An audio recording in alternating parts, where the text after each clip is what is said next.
저는 김현우입니다. KTX 수출 총괄을 맡고 있죠. 2019년 가을, 우즈베키스탄에서 날아온 소식에 가슴이 뛰었습니다.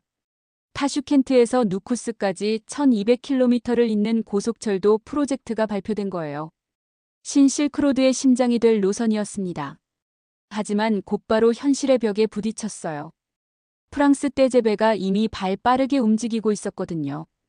마크롱 대통령이 직접 우즈베키스탄 대통령에게 친서를 보냈다는 소식이 들려왔습니다.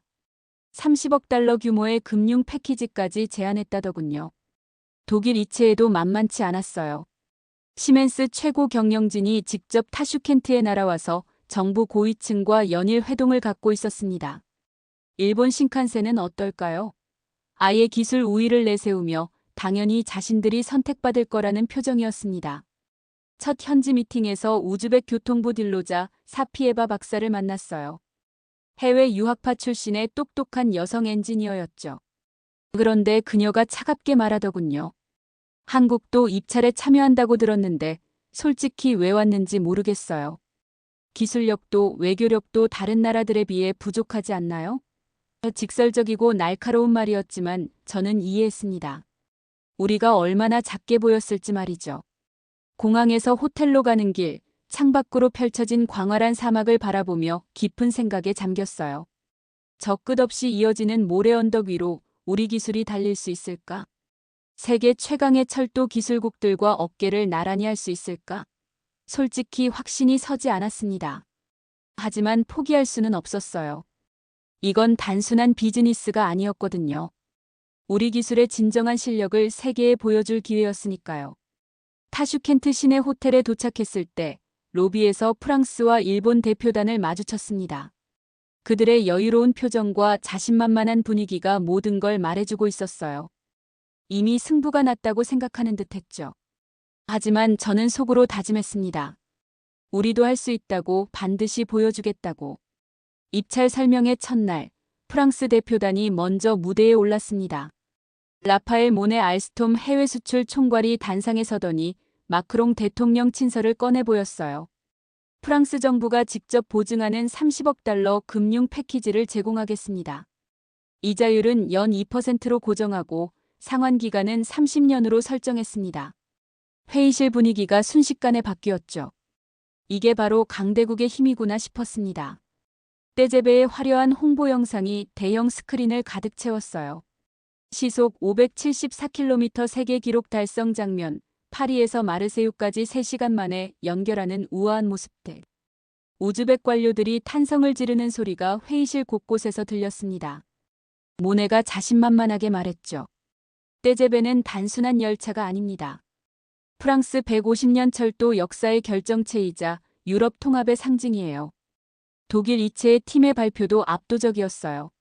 시멘스 기술진이 고속주행 중 진동이 거의 제로라는 정밀 데이터를 보여주며 우리 기술은 사막의 극심한 모래바람과 섭씨 50도가 넘는 온도 변화도 문제없습니다라고 자신했죠. 실제로 사우디아라비아 하라마인 고속철도 운행 경험까지 내세우더군요. 기후 적응력을 강조하는 모습이 설득력 있어 보였습니다. 일본 신칸센의 니시오 슌스케 이사는 정말 압권이었어요. 우리는 1964년 개통 이후 60년간 단 한 번의 사망사고도 없었습니다. 연간 10억 명이 탑승하지만 지연율은 0.2분에 불과해요. 지진 조기 감지 시스템, 자동 제동 장치, 정밀한 예방 정비 체계까지. 숫자와 데이터로 가득한 프레젠테이션이었죠. 우즈벡 관료들이 숨을 죽이며 집중하는 모습이 보였습니다. 드디어 우리 차례가 왔어요. 솔직히 엄청 긴장됐습니다. 화려한 외교적 수사도 압도적인 기술 스펙 자랑도 없었거든요. 하지만 저는 진심을 담아 차근차근 말했습니다. 우리는 과거 기술 이전을 거부당한 쓰라린 경험이 있습니다. 1990년대 프랑스에서 떼제베 기술을 배우려 했지만 핵심 기술은 절대 주지 않더군요. 회의실이 갑자기 조용해졌어요. 우즈벡 실사단이 각국 현지 시찰을 시작했습니다. 첫 번째 일정은 프랑스였어요. 저도 함께 동행했는데 알스톰 떼제베 본사 시설을 보는 순간 정말 압도당했습니다. 최첨단 연구소, 42km 길이의 완벽한 테스트 트랙, 그리고 실제 시속 320km로 달리는 떼제베를 직접 체험했죠. 부드러운 승차감에 실사단 모두가 감탄했어요. 루스탐 하비보프 위원장이 프랑스 기술진에게 말했습니다. 이 정도 시설이면 당연히 세계 최고 기술이 나올 수밖에 없겠군요. 특히 시속 574km 기록은 정말 놀랍습니다. 딜로자 박사도 고개를 끄덕이며 메모를 열심히 하더군요. 저는 마음이 급해졌습니다. 우리가 보여줄 수 있는 게 이것보다 나을까 싶어서요. 독일 이체의 시찰도 마찬가지였어요. 미넨에서 베를린까지 시속 300km로 달리는 동안 컵에 담긴 물이 전혀 흔들리지 않는 모습을 보고 모두가 놀라워했습니다. 독일 기술진이 자랑스럽게 설명했죠.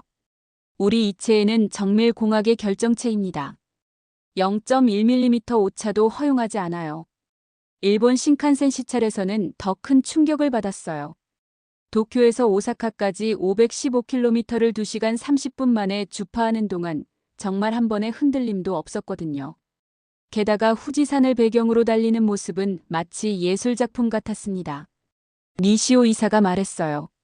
신칸센은 단순한 교통수단이 아닙니다. 일본장인 정신의 완성체죠. 마지막으로 한국 차례가 왔을 때 솔직히 위축감을 느꼈어요. 앞서 본 것들이 너무 화려하고 완벽했거든요. 하지만 KTX 프레젠테이션에서 저는 다른 접근을 시도했습니다. 우리는 화려함보다 실용성을 추구합니다. 그리고 무엇보다 기술 자립을 함께 이루고 싶어요. 그때 딜로자 박사의 표정이 미묘하게 바뀌는 걸 봤어요. 우리는 단순히 철도를 밟지 않습니다. 기술을 나누고 함께 발전하고 싶습니다. 이 한마디에 회의실 분위기가 조금씩 달라지기 시작했어요. 우즈벡 실사단이 한국에 도착했을 때 솔직히 제일 걱정됐어요. 프랑스의 평원, 독일의 매끄러운 선로, 일본의 정밀함을 본 후에 우리 KTX가 어떻게 보일지 말이죠. 하지만 강릉선 시승이 시작되면서 분위기가 바뀌기 시작했습니다. 서울에서 강릉까지 가는 길, KTX는 정말 험준한 구간을 통과해야 했어요. 대관령의 급경사, 수십 개의 터널, 그리고 겨울철 폭설 구간까지. 실사단이 처음엔 불안해하는 표정이었는데 KTX가 시속 250km로 안정적으로 달리는 모습을 보고 놀라기 시작했어요. 특히 대관령 터널을 통과할 때였습니다. 해발 600m 높이에서 급격히 내려오는 구간인데도 전혀 흔들림이 없었거든요. 알리셰르 이크로모프 철도청 실무자가 감탄하며 말했어요. 이런 악조건에서도 고속철이 이렇게 안정적으로 다닐 수 있다니 믿기지 않네요. 정우진 설계 책임자가 자세히 설명해줬습니다. 우리나라는 국토의 70%가 산지예요. 평지가 많은 유럽과는 완전히 다른 환경이죠. 그래서 KTX는 처음부터 험난한 지형에서 달리도록 설계됐습니다. 실사단의 표정이 진지해지더군요. 창원 차량기지에서는 더 놀라운 것들을 봤어요. 사막 먼지 차단을 위한 특수 필터 시스템, 영하 20도에서 영상 50도까지 버티는 온도 조절 장치, 그리고 모래바람 속에서도 정상 운행이 가능한 공기역학적 설계까지. 정우진이 자신있게 말했습니다. 이 기술들은 우즈베키스탄 사막 환경보다 더 혹독한 조건에서 이미 검증됐어요. 딜로자 박사가 깜짝 놀라며 물었어요. 정말 이 정도 기술력이면 우리 사막에서도 문제없이 운행될까요? 정우진이 미소 지으며 답했습니다. 한국의 겨울은 시베리아 못지않고 여름은 동남아시아만큼 덥습니다. 거기다 산악 지형까지 더해지죠. 우즈베키스탄 평원 사막은 오히려 더 유리한 조건일 수도 있어요. 부산동해선 테스트에서는 실제 극한 상황을 시연했어요. 시속 300km로 달리면서 급제동 테스트를 했는데 1.2km 만에 완전히 정지하더군요. 루스탐 위원장이 탄성을 질렀습니다. 이 정도면 어떤 돌발 상황에도 안전하겠군요. 한국 시찰 마지막 날, 정말 중요한 순간이 왔어요. 실사단과의 마지막 미팅에서 저는 모든 걸 걸었습니다. 다른 나라들처럼 화려한 수사나 거창한 약속 대신 우리의 진짜 이야기를 하기로 했거든요. 1990년대 KTX 개발 당시 저는 프랑스에서 기술을 배우려던 젊은 엔지니어였습니다. 저는 천천히 말을 시작했어요. 하지만 프랑스는 핵심 기술을 절대 가르쳐주지 않았어요. 겉보기 기술만 전수하고 정작 중요한 부분은 블랙박스로 만들어버렸죠. 실사단이 집중하기 시작했습니다. 그때 얼마나 절망적이었는지 모릅니다. 우리 기술진들이 밤낮 없이 연구하고 수없이 실패하면서도 포기하지 않았어요. 결국 우리 손으로 KTX를 완성했죠. 제 목소리가 떨리기 시작했어요. 그래서 우리는 절대 그런 짓을 하지 않겠다고 다짐했습니다. 정우진이 이어서 말했습니다. 우리는 설계도부터 제조기술, 유지보수 노하우까지 모든 걸 나누고 싶어요. 우즈베키스탄이 진정한 기술 자립을 이룰 수 있도록 도와드리겠습니다. 그때 딜로자 박사의 눈빛이 완전히 바뀌는 걸 봤어요. 루스탐 위원장이 조심스럽게 물었습니다. 정말 핵심 기술까지 모두 이전해 주실 건가요? 다른 나라들은 절대 그런 약속을 하지 않던데요. 저는 단호하게 답했어요. 네, 100% 기술 이전을 약속드립니다. 그리고 이걸 계약서에 명문화하겠어요. 알리셰르가 감동받은 표정으로 말했습니다. 지금까지 만난 외국 기업 중에 이런 약속을 한 곳은 한 군데도 없었어요. 모두 기술은 비밀이라며 블랙박스로 만들어버렸거든요. 회의실 분위기가 완전히 바뀌었어요. 우리는 당신들이 우리처럼 될 수 있다고 믿습니다. 제가 마지막으로 말했을 때 딜로자 박사가 고개를 끄덕이며 미소를 지었어요. 그 순간 저는 확신했습니다. 우리가 해냈다고. 2020년 2월 드디어 발표 날이 왔습니다. 타슈켄트 교통부 회의실에 각국 대표단이 모였어요. 프랑스, 독일, 일본 그리고 우리까지. 모두의 시선이 루스탐 위원장에게 집중됐습니다. 루스탐 위원장이 천천히 입을 열었어요. 이번 고속철도 프로젝트는 단순한 교통 인프라가 아닙니다. 우즈베키스탄의 미래를 결정할 중요한 선택이죠. 회의실이 숨막힐 듯 조용해졌습니다. 그래서 우리는 기술을 파는 업체가 아닌 기술을 나누는 파트너를 선택하기로 했습니다. 우즈베키스탄 정부는 대한민국 KTX를 최종 선정합니다. 그 순간 제 심장이 쿵쾅거렸어요. 정말 해낸 거였습니다. 옆에서 정우진이 믿기지 않는다는 표정으로 저를 바라봤죠. 프랑스 모네 총괄이 충격받은 표정으로 일어섰어요.